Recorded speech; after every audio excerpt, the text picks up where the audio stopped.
Hello everybody. So today's lesson is going to be about solving compound inequalities.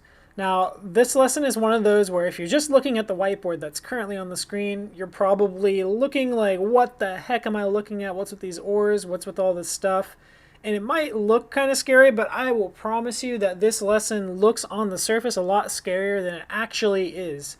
You're going to find this to be one of the easier concepts we've actually covered so far, especially if you feel pretty confident after the last lesson. And this is why.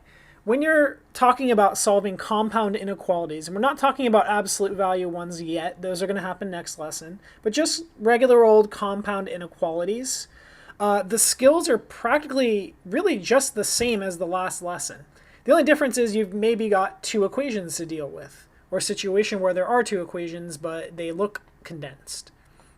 And when you're talking about these types of inequalities, there's only two situations you'll encounter.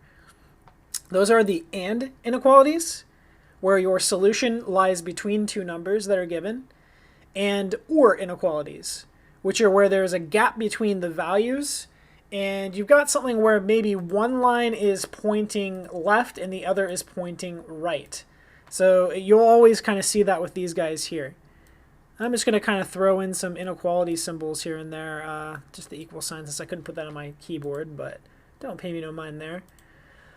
So let's go ahead and take a look at how you would solve these guys.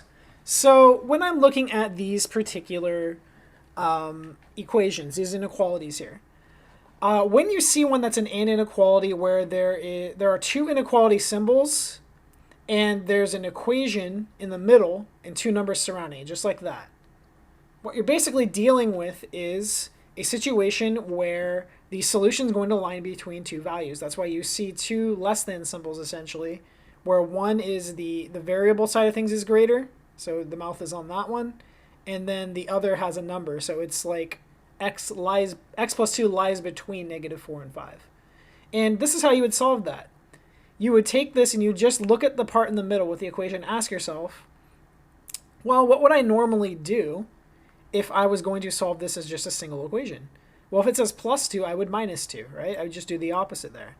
And when I minus 2 here, I'm going to do it not only here, but also on the other side. You're going to do it on all three sides. So normally when you see an equation, there's two sides to deal with. This time there's just three. -4 minus 2 makes -6. Got the same symbol here. We got x now instead of x plus 2. And then we've got this one, and this is 5 minus 2 is 3. And that is your answer. You read this as x lies between -6 and 3. 3 inclusive, because there's an equal sign. And then we graph it. Now, when we're graphing this, this is how you would approach it. You would look first at the number on the left and find it on the number line. Here's my -6.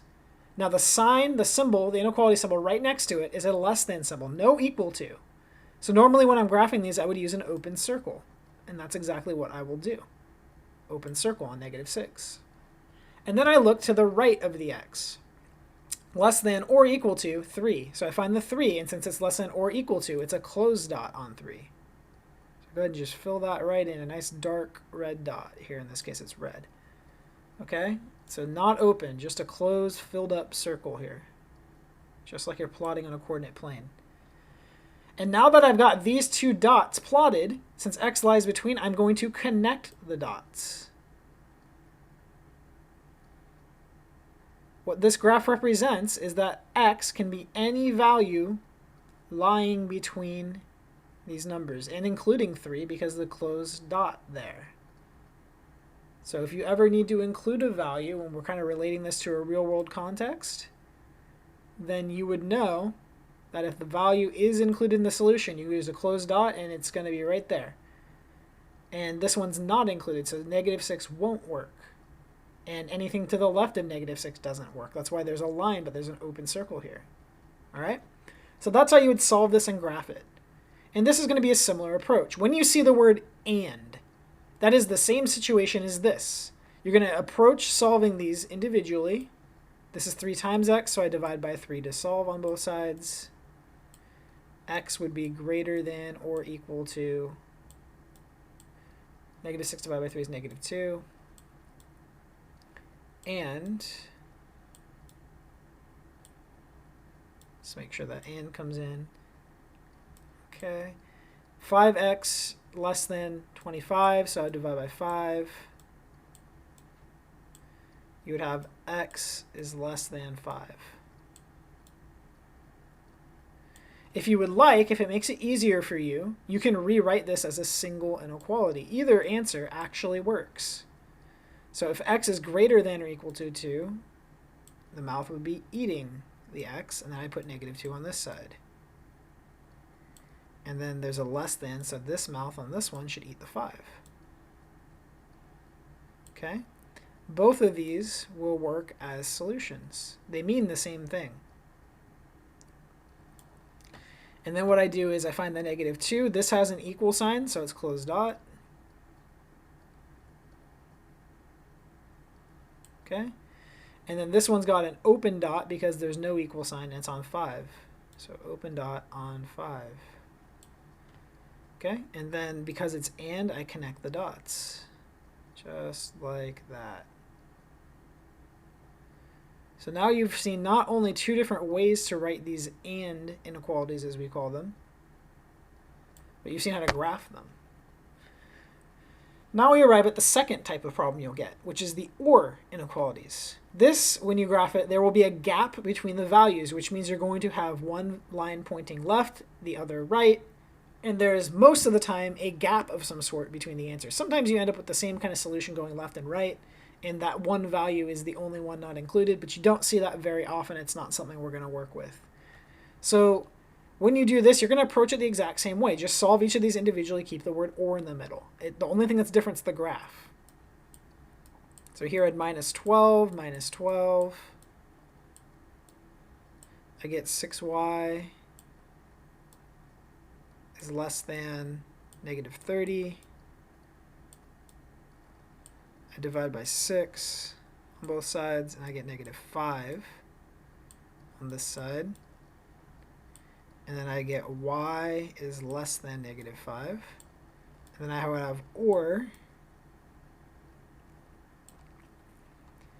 And we would have over here 4y. We'd have plus 8 on both sides, plus 8 on both sides here. We get 4y greater than or equal to 16 plus 8 makes 24. Divide both sides by 4.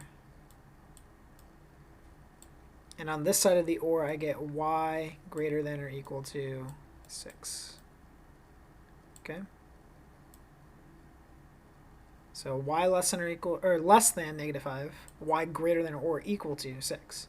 So again, find the open dot on negative 5. That's going to be halfway between these two values here, the way I set it up. And since it's less than that, it's going to go left. Fill in the arrow here. This other one over here has a less than, or greater than or equal to 6. So I find 6 greater than or equal to is a closed dot. And since it's greater than or equal to, greater than or equal to, I'm going to go right.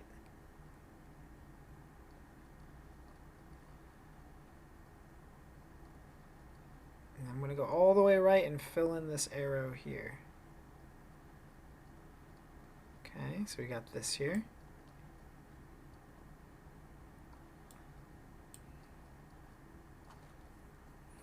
And that's what we have for this type of answer. When you have an or inequality, your graphs look like this. There's two arrows, two directions. Usually two dots, unless it's sort of like a double solution to the same equation sort of thing, and that's kind of usually pretty odd. Very, very rarely we're going to see that.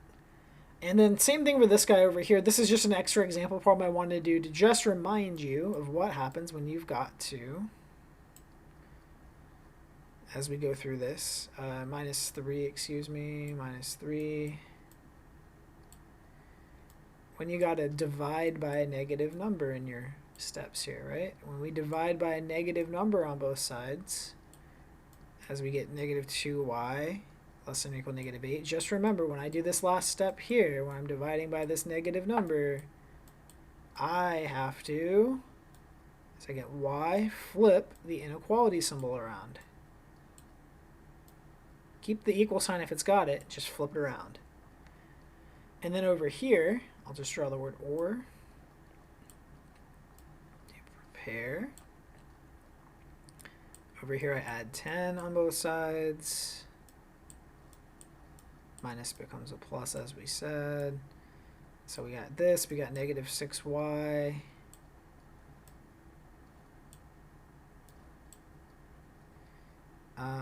Make this more look like a 6. There we go. Greater than or equal to negative 6.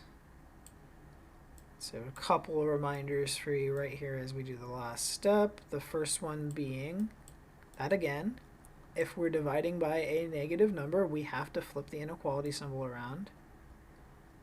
So it would be this. The second reminder being that negative 6 divided by negative 6, same number divided by itself makes 1.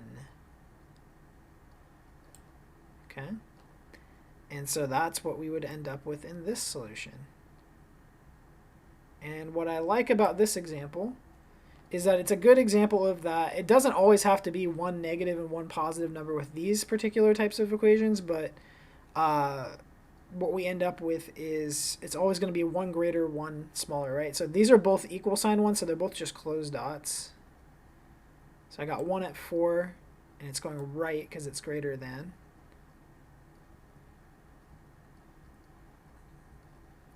And when you have an OR inequality, again, when you've done something right, you know that you have 2 arrows going in opposite directions. Because one is less, one is greater. And this one's less than or equal to 1.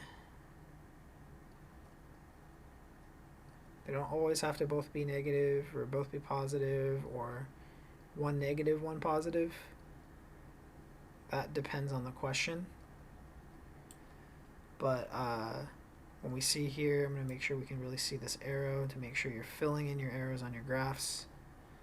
But yes, that's essentially what you have. OR inequalities look like this. 2 opposite direction arrows. And inequalities, or the ones that you see that we typically refer to as compound in that way, are going to have values between lines. And that's really it for today's lesson.